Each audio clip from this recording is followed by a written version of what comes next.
Hi everyone. Probably everyone who has ever played games know that they can bring not only positive emotions and a good mood, some games just...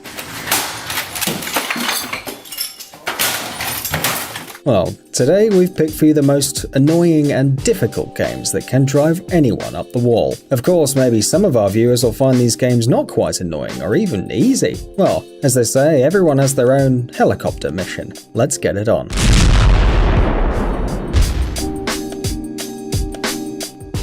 T-Rex Chrome game. If you use Google Chrome then, well, you feel sorry for your RAM, but that's not what we're talking about. If you use Google Chrome, you've probably already played this minigame featuring the Pixel Dino. If your internet connection is lost, you're able to control the T-Rex jumping over the cacti and dodging pterodactyls. This Easter egg was first found by Francois Beaufort on September the 25th, 2014. The game is very simple. The dinosaur can only jump and dodge, and the speed of its movement increases with time. At some point, the day turns into night and back. So why could this harmless game be so annoying? Well, as much as you try to reach the end, this will never happen. Even after spending long hours at the white screen, you won't get to the final boss or get a large number of points. All of this is just pointless. The game's infinite, and in the most inappropriate moments, the internet can suddenly come back and it's just... Flappy Bird. May 24th, 2013, Flappy Bird debuted in the App Store. According to its creator, Vietnamese designer and developer Dong Nguyen, he only spent a few days working on the bird. By December the 13th, the game broke into the top 250 free apps in the USA and the top 80 US games, and Twitter users filled the internet with messages expressing their frustration and even hatred because Flappy Bird was incredibly difficult. By February the 1st, 2014, Flappy Bird became the #1 free game in the App Store in 53 countries, and on February the 6th, Apple even posted a tweet about the success of the game in its official account. Apparently, every single smartphone user in the world had played this game with the bird flying between the pipes and started hating it. One awkward movement and the bird falls or crashes into a pipe. And it's difficult even to imagine how many gadgets were broken in anger, and only Dong Nguyen is to blame. Later, the developer admitted that, despite the success of the game, which brought him a lot of money, Flappy Bird ruined his life. Dong regularly received tweets full of hatred. He was threatened. In the end, he decided that it was time to end this, and removed the official version of the game. No! But if you want to feel some real anger and undisguised hatred, you can always download one of the clones of Flappy Bird and enjoy almost the same atmosphere. Cat Mario. Even people who are far from computer games must know the Super Mario Bros. It's a me, Mario! Woohoo! This video game, developed and released in 1985 by the Japanese company Nintendo, is listed in the Guinness Book of Records as the best-selling game in history. Bring, bring, bring. However, it's not this game we're going to talk about. In February 2007, a Super Mario Bros. Parody appeared, using similar elements and in general looking about the same, except for a couple of major details. First, the main character of Cat Mario is not an Italian mustachioed plumber, but a white cat. Secondly, everything can be a trap. A mushroom? Well, you might die after eating it. Or you may not. A white fish may appear from any pipe, or not. Hidden blocks that appear if you hit them. Well, they're able to brick up the character. The ceiling may fall, or the floor. On the platforms, spikes grow. Enemies fall from above. Seemingly harmless objects turn out to be deadly dangerous. The game only has 4 levels, but despite the fact that the location of the traps doesn't change when you play again, it's not much help. However, it is impossible to spend all of your lives and lose. After you lose the initial 3 points, the score will simply become negative. By the way, for those who find the rules of the game too easy, there is a secret mode, which is activated by pressing 0 at the main menu. In this mode, all objects are randomly generated, so the level can become impassable. Geometry Dash.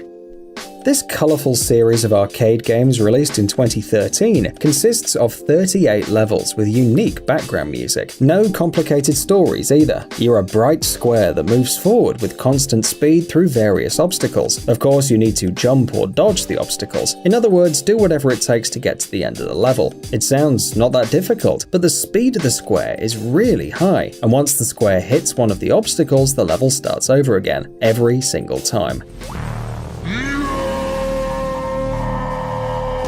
No save points. Deal with this as you can. Sometimes the cube turns into a spaceship, a ball, a flying saucer, and other items, some of them available only in certain versions of the game. The further the player manages to pass, the harder the levels become, and there's no regular division into easy, medium, and difficult, so you can imagine how bad this is. Oh no, after difficult there's harder, insane, and even demon. How long would you last?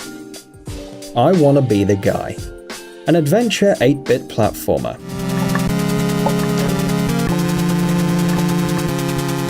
Do you feel nostalgic already? I Wanna Be the Guy was released in 2007, and since then has managed to earn the title of the most difficult and hated game in history.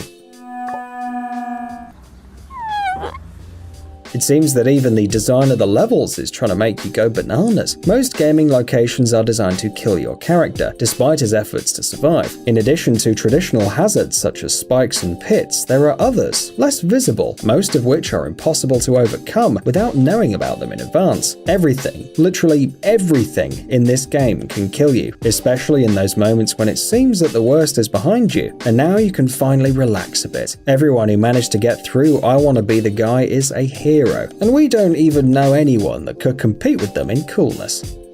Gravity Defied. Unlike other games on our list, this one is a simulator for mobile phones, but everyone who at least once tried to play it knows that Gravity Defied deserves a place in today's video. The design and the essence of the game are extremely simple. You have to drive a motorcycle on a two-dimensional track without falling off your bike, but these are the only simple things. You have to take into account the characteristics of the highway, gravity, sharp corners, speed, and your own skills, because one awkward movement and the little biker could easily fall off, even on a completely flat surface.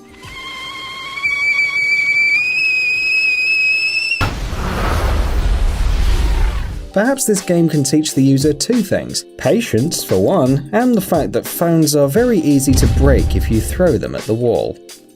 Battletoads. How difficult can a game be where you have to play for Battletoads? Oh, if you've played Battletoads, well, you know what it's like. The heroes, whose main goal is to kill all and defeat the Dark Queen, can attack with hands and feet, and use weapons like sticks and grenades. Sounds too normal, but what about the lack of save points? When your health bar is down to 0, you'll find yourself back at the start again. You have to pass the whole game again, and again, and again, and again.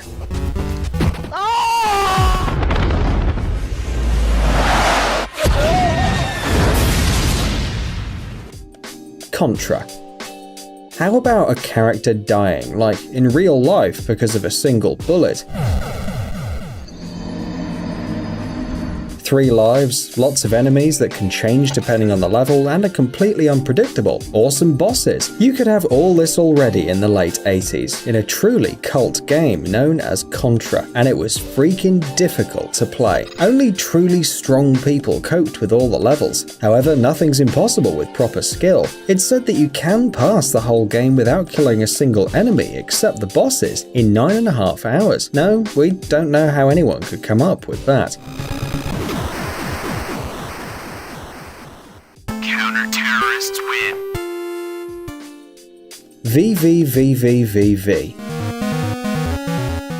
At first glance, this game is no different from other platformers. There is a character that needs to get to the target, and there are a lot of obstacles standing in their way. The game takes place on a spaceship which happens to crash, resulting in all the crew members scattered around the map. The main character, Captain Viridian, who is controlled by the user, obviously needs to save everyone. The small figure of the captain doesn't have any weapons. Moreover, he cannot jump. Instead, the hero must change the gravity vector. In other words, move from the floor to the ceiling and back. And it's not so easy when there are spikes everywhere, strange ghosts and creatures that are generally quite difficult to describe. At first it seems that the game is fun. Half an hour and a couple of dozen deaths later, you start to feel enthusiastic and excited. Several hours later, you want to break the monitor. Of course, the game is interesting. It's colourful and looks like an old-school platformer. VVVVVV was released in 2010, so it's actually quite modern though, but it's extremely frustrating.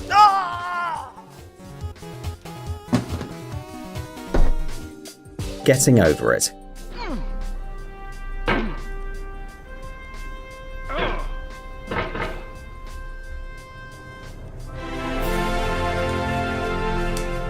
Perhaps this game, released in 2017, is the most modern among all others on our list. Well, at least it's 3D. Everything else is pretty strange though. You have to play as a silent man named Diogenes, who's sitting in a cauldron. Okay, well why not? Diogenes has a hammer in his hands, which he can use to cling to objects and move. In general, that's the whole game. Using the mouse or the touchpad, the player moves the character, helping them to climb steep hills. And, you know, controlling a person sitting in a cauldron is quite difficult. One wrong move and you can fall from any high point right to the bottom. Fortunately, or maybe unfortunately, it's impossible to die in getting over it. But when you spend a few hours trying to overcome a huge section of the mountain and then suddenly find yourself at the beginning, no saving points, no cheats, no tools, only a hammer, only Diogenes in the cauldron, only hardcore. The author of the game, Bennett Foddy, admitted that in the weeks leading up to the release, he was trying to play through it to make sure there weren't too many bugs, but he himself couldn't beat it. Foddy says he felt tensing up and was too careful, but then it took him just 34 minutes to help Diogenes to get to the top.